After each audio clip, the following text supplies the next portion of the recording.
Hey, I am just gonna be randomly kind of talking, and I've got some thoughts that I just want to say out loud. And I was kind of thinking about writing them down and doing a whole journaling session, writing session about things, and then reading from it, but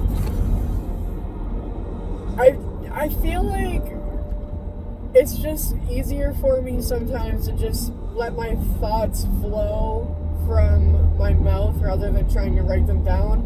Other times I need to write things down to put my ideas together. I don't really know, but that's just some things are one way, some things are the other way. But I was kind of thinking about my relationship with my mom, and I'm no contact with my mom and the rest of my family.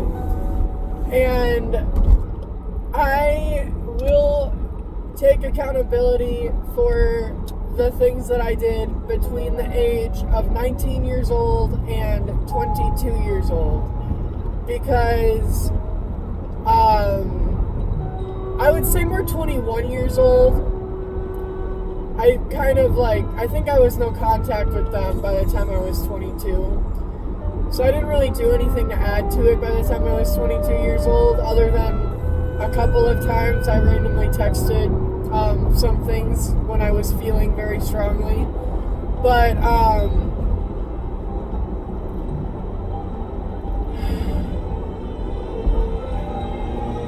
in our final falling out, I will admit that I was an adult and that I said things that were very mean-spirited and very, I was trying to hurt my mom's feelings because I felt so hurt by her and I was so angry and frustrated at the time that I just felt like she deserved it. And so I called her a bitch. I might have called her a cunt. I'm not sure if I did or not. But the thing that I think is important to know for context of why I would feel comfortable speaking to my mom that way is because she's been speaking to me that way since I have been 11 years old. And so I have very clear memories of her calling me things like an ungrateful piece of shit because I didn't like her boyfriend at the time because he literally bullied me.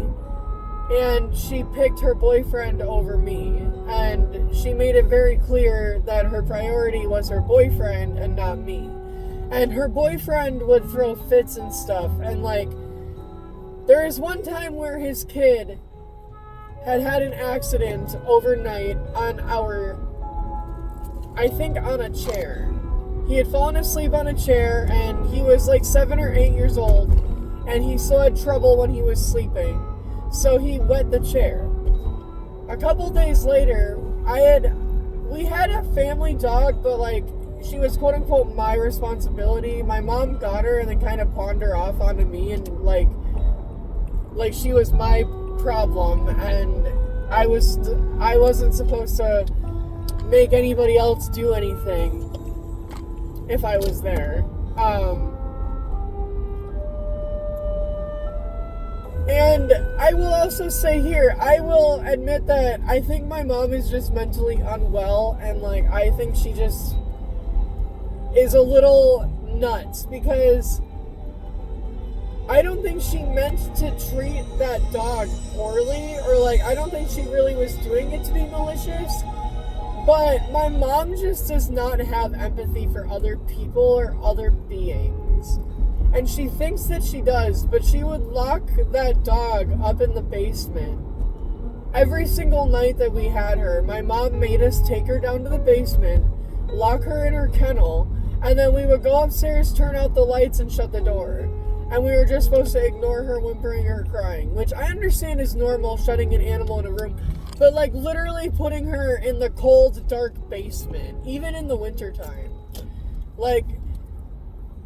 And then when she was up in the house, she had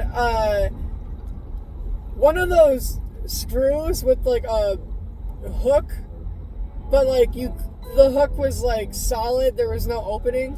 and she had her leash like attached on that, so that she only could walk like a few square feet in the house.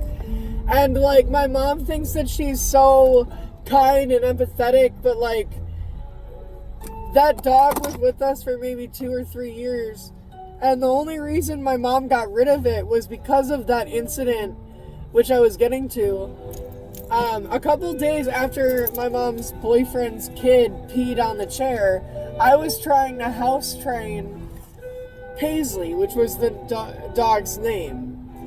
And Mom and her boyfriend were telling me that if we couldn't get her house trained so that she could like run around the house, we were going to have to get rid of her. And I think really it was just because my mom's boyfriend didn't like her being around and didn't like her. And like she was a blue tick, red tick hound. So she was a hunting dog. She needed to be active. But like I would strap on my rollerblades and I would rollerblade with her for a couple hours every day. She would go miles and miles with me. I wasn't the best about it, but I did do things with her and whatever. And my mom knew what kind of dog she was when we got her. And the reason why we took her was because my mom's work friend got her, and she was too hyper for my mom's work friend. So my mom knew that it was an active dog, and I really think it was just because my mom, like I said, her boyfriend was the priority, and her boyfriend didn't like the dog, so the dog had to go. And after I was the one who was like, that was my dog, I took care of it, and they started telling me that if we can't get her house trained to where like she can be off of that leash in the house, so like, because she would eat furniture and she would gnaw at the wall. She would literally just gnaw at the wall and at the trim and stuff. And so my mom didn't want her to do it everywhere. Like she already had done it where she was, so my mom was like, let's just keep her there. And like, so obviously I was trying to train her. I had no idea what I was doing though.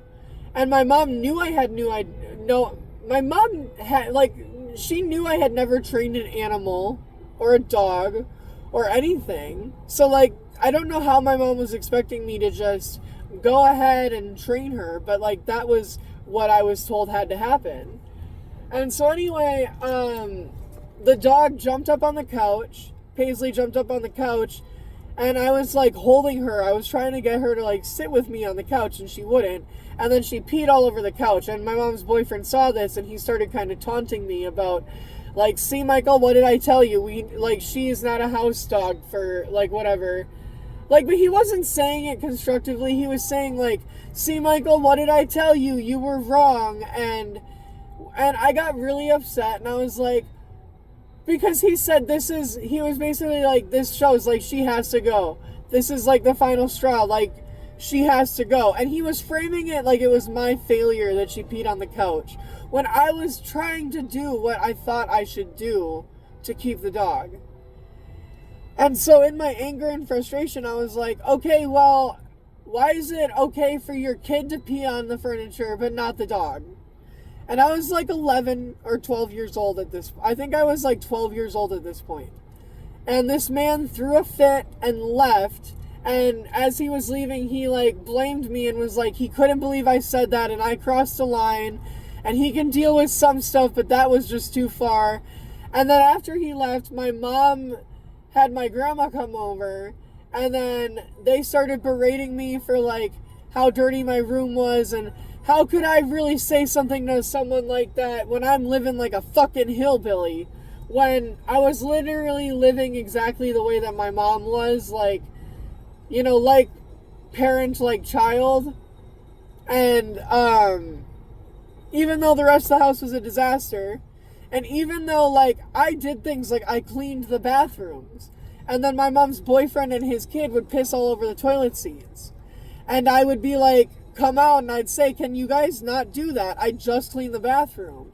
And then my mom and her boyfriend would gang up on me and tell me that if I see a problem, I should fix it myself. I need to quit complaining and blah, blah, blah. So at a certain point, I really lost I did not care about keeping the house clean, because I tried to do my chores, and then I got put down for wanting to do my chores and wanting to like,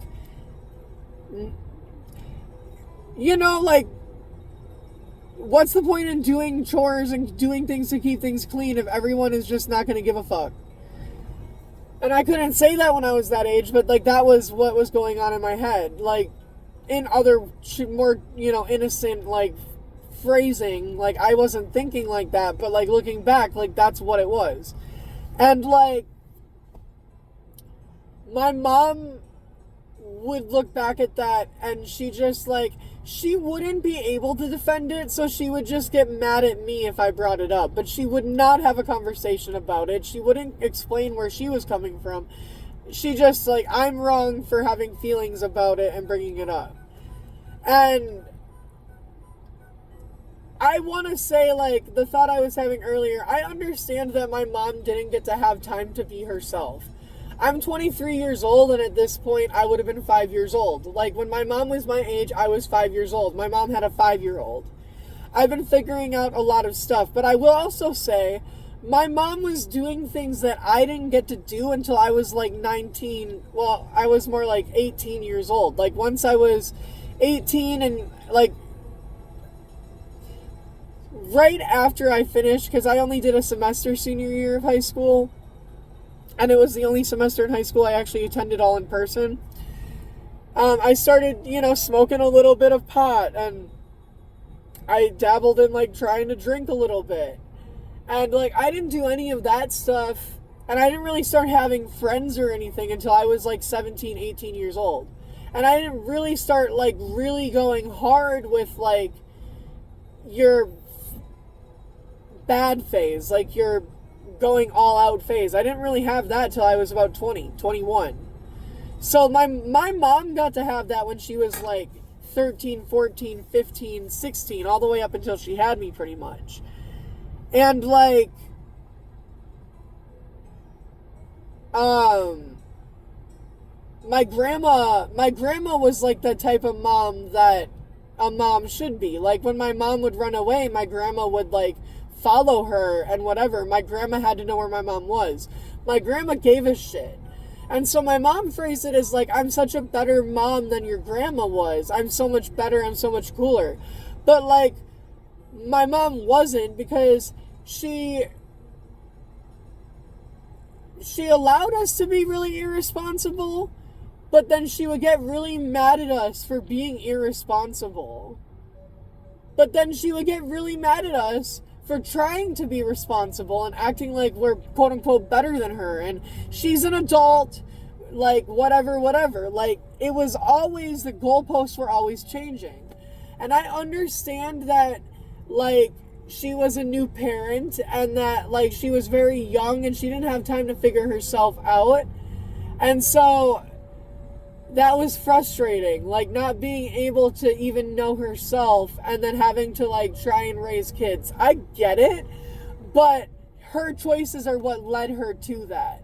And then she had a support system, like my grandmother and my grandfather and her sister, which is my aunt, and then all of her aunts and uncles. Not all of them, but like a couple of them. My mom had a good support system. And my mom, when I was like 17 and I told her that I wanted to kill myself, and like I really struggle with suicidal ideation every day, I was telling her because I wanted to tell her, and I was just like kind of like searching for help.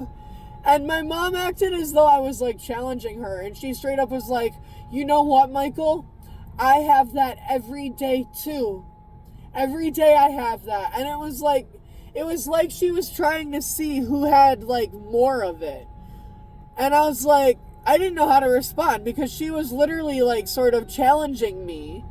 And I honestly don't know if she thought I was challenging her or what, but like I was genuinely kind of searching for help.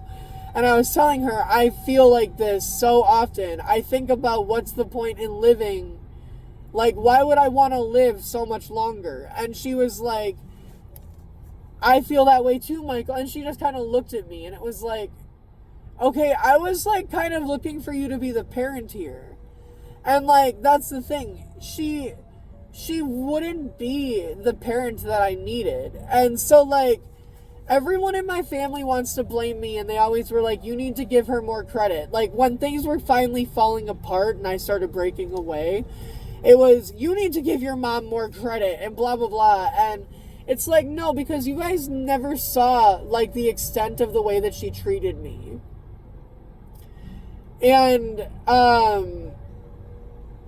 even the stuff you guys did see, you guys willfully ignored it.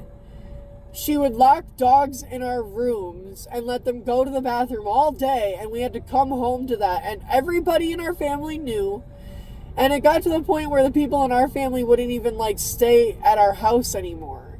But we kids were just expected to live in that with our mom. And then on top of that, our relatives would blame us and be like, it's our fault for not taking out the dogs and all this stuff, when we didn't even want the dogs. After the first dog, we told our mom that we did not want a dog, and she forced us to get one anyway. And because she forced us to get one anyway, we all just kind of accepted it and tried to be happy about it. And that dog wound up getting put down because CPS wound up getting involved when I was 19, and that's what wound up happening, was like the solution was to put the dog down because my mom couldn't do anything else to fix the situation. And then also, like, all the carpet had to be ripped up and all of this stuff. And, like, but instead of blaming my mother, who is, like, you know, the adult, even though I was 19, but, like, you know what I mean, I'm the bad guy. And, like, they act like I don't give my mom credit. And it's like, no, I give mom credit. I understand all the mental health stuff. I understand having me young. I understand I was the first. But, like, there's also a very pointed difference in the way she treated me compared to my younger siblings. And my mom has spoken about the differences in the way she feels about my father compared to theirs. And sometimes it's really hard for me not to have the thought that she wanted to screw me up. And she wanted to kind of fuck me up for life, because that would be, like, the ultimate screw over to my dad. The ultimate, like, way to screw him over is by screwing up his son. Like, you know, and, like, I think that might just be, like, my overthinking, but with the way that things have worked out and the way that I was in a mental hospital telling my mother that I just wanted her to tell the family about the shit that she did when I was a teenager, because she and I had been arguing for days, and then she kind of, like, forced me into a confrontation in front of my entire family at my great-grandmother's house, and I didn't want to go, but she forced me, and then she kind of asked me about, like, money and stuff, when she had been borrowing money and not paying me back when she said she was going to. And then she kind of asked me about that and confronted me about that in front of everybody, but phrased it as, like, why am I not saving my money? And then she knew that I was, like, too scared to say anything in front of everyone else, because since I was 10 years old and she took my birthday money, she would be like, how dare I mention she does that, because that's embarrassing and shameful for a parent. But instead of being like, okay, so you don't do that then, like, put yourself in a position where you don't do that, she would do it, but then yell at me and get mad at me for, like, because I asked for my birthday money once. We were in somewhere and I was like, Mom, can I have some of my birthday money that you borrowed? And it's like, most parents would just, if they needed to borrow the money, they would just borrow it and not tell the kid, and then they would, like, give it to, like, but my mom specifically sat me down and was like, I'm borrowing this from you. And I was like 10. And she didn't tell me I wasn't allowed to tell anyone else or say anything. So, like, that's the thing. She's just kind of a horrible mother. And I know she didn't mean to be. And I'm willing to give her the credit of, like, the reasons why. I'm willing to let her have the excuses. But I'm not willing to just sit here and live in La La Land and live in Delulu land. Like, my family wants me to just be straight up delusional about things, or at the very least act like I am and act like my memory's off. And it's like, no, I remember very clearly the type of mother I had, and I do forgive her, and I do love her, and I kind of want to, like, write a letter to her. But the thing is she's the type of person where she wouldn't use it to heal. She would use it against me in the type of way of, like, look, the fact that you wrote something even if I, like, explicitly say, like, I'm only apologizing because I know that I fucked up at a certain point, but, like, I still feel like your actions are why we're here today.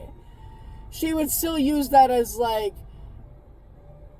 just, she would focus on that part and that part only, just to, like, show that, oh, it's my fault, she did nothing wrong, and, like, she would spin the narrative of, like, I know it, and I'm just not willing to fully admit it or something.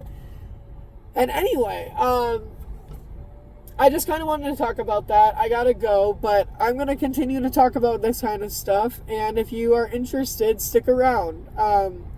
Bye!